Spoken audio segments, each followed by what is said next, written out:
Let's look and see how you debug the DC-DC converter in the Honda Insight. People often ask, is my DC-DC broken? The answer is probably no, it's not. These are incredibly well built and they just don't break. I've never actually seen one that's broken. There are a couple that have been reported, but typically it's something else. But if you have ruled out everything else and you want to actually check the DC-DC, you probably know where it is already. It's on the side of the PDU, which I've removed from the car, and I've also removed the bolts so that I can just pull this guy off. So that is your DC-DC converter here. And what we need to do is, in your IMA wire harness, which I have here, you need to find the DC-DC connector, which is here. And you'll basically plug this in, and you will need to figure out how to mechanically and electrically connect to these things. I'm doing this on the bench top to show you the theory. You could put jumpers down here, etc., but I'm going to be using different harnesses. So from this harness, I have that connector here with all these pins labeled. And again, you don't need to do this. You don't need to cut your harness up. You need to figure out how to measure those electrically with alligator clips or spade terminals or whatever.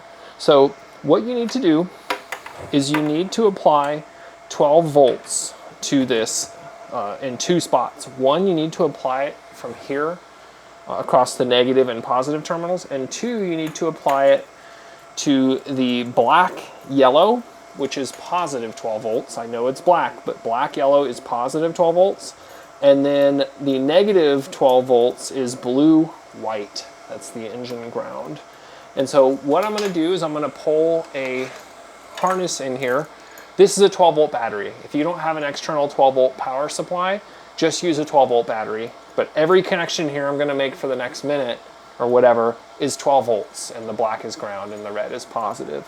So we're going to first hook up our blue white to battery negative, and then we're going to hook up the battery negative here. And then we're also going to hook up to a multimeter just to the negative there, and that way we can see the voltage like that. So there's our negative. The positive is the same. We're going to hook the black yellow wire to the battery positive, and then we're going to hook the battery positive also to here. You do have to hook here. If there's no input voltage here, the DC-DC will not start, so you can't just power the low voltage logic here versus the high current logic there. This is what actually charges the battery. This is what powers the DC-DC. So, well, we need to also hook up the DMM so we can measure here. So with your 12 volt battery connected, you're going to see 12 volts here. I'm using an external power supply here. So here's your 12 volts. And what we need to see is that when we plug in our high voltage, we jump up to about 14.5, 15 volts or whatever, because our control signals are all unplugged or whatever. If you haven't cut your harness, you need to disconnect these connectors that go to the MCM, and you also need to disconnect the floor harness as well. Otherwise this DC-DC won't start because the car, these control signals, we're assuming they're floating. If you don't unplug the cables that I just mentioned, so these 4 cables on the MCM and the 2 floor cables here, or unplug the whole thing and literally just go into the wires down in there, kind of like what I'm doing, then the DC-DC might not start, because the assumption here is that you have all of these other signals floating. So if that's not true, your mileage may vary. So where do we get our high voltage to actually power this thing? Well, if you don't have an external high voltage power supply, which I do have and I'll be using that, you can actually get your high voltage off of the junction board. And so here's that junction board connector that plugs into your DC-DC converter. And of course, this junction board would be attached to your battery, which you presumably also removed from the car.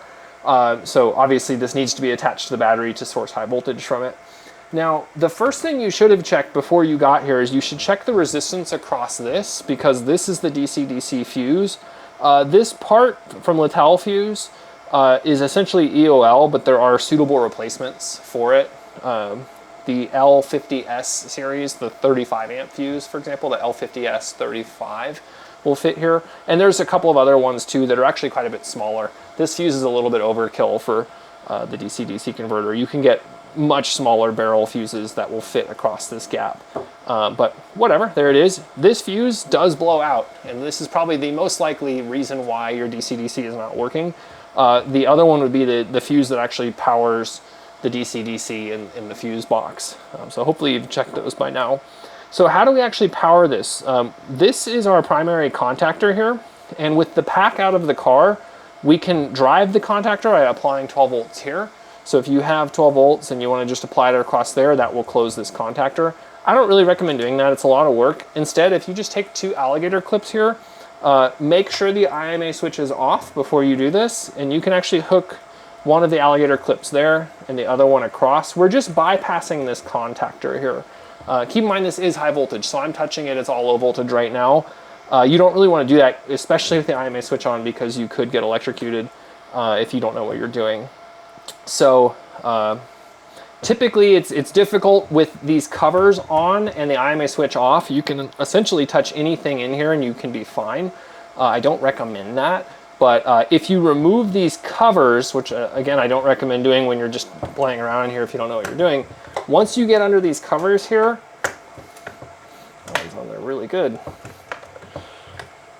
Once you get under these covers, if you start touching like there or here or wherever, now you can be dead, even with the IMA switches off.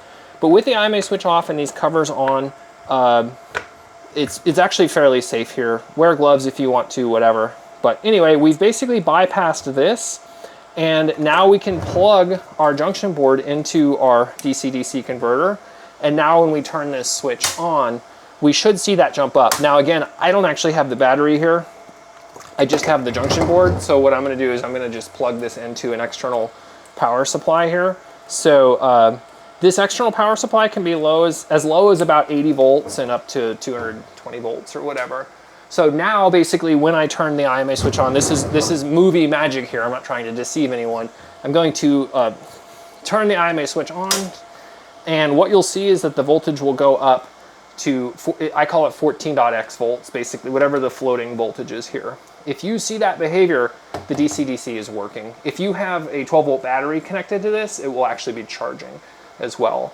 And so when you turn the IMA switch off, oops, hold on, I hit the button too early. Again, this is movie magic here, but when you turn the IMA switch off, you should see that voltage drop down to the resting battery voltage. If you see that behavior, your DC-DC is working. If you don't see that behavior, it's broken. And honestly, again, I've never seen a broken DC-DC converter. These are made by TDK Lambda. They are exceptionally well made. If you actually have a broken DC-DC converter, send me a PM on Insight Central. My handle is Mutter. Because I actually want to look at it. Again, I've never actually seen it, but it seems to be that people often think it's the problem, and so this is how you troubleshoot it on the bench. Don't do this test in the car, particularly this bypass here. If you do this bypass here in the car, when you turn the switch on, it's probably going to break this switch or something. There's a huge current inrush. When these are hooked up to the PDU, these honker cables here that come across and hook up to it, if those are hooked up, there's some big capacitors in that PDU, and when you turn the switch on, it's going to zoink this switch and it'll probably break it. So on the bench, this is fine. If these terminals are disconnected, you can bypass this to turn the switch on. The reason you have to bypass this again is that the DC-DC is only powered. HVDC only comes in when the key is on, when this contactor closes. So just bypass it there. This will be plugged in here on your junction board, on your bench. And when you turn the IMA switch on, that voltage will go up again if you have a battery attached. When you're done with the test, turn the IMA switch back off. You're gonna wanna disconnect these and then, pull that off as well. So yeah, that is the test, technical video. If you have questions, do let me know. Again, my handle is Mutter on insightcentral.net.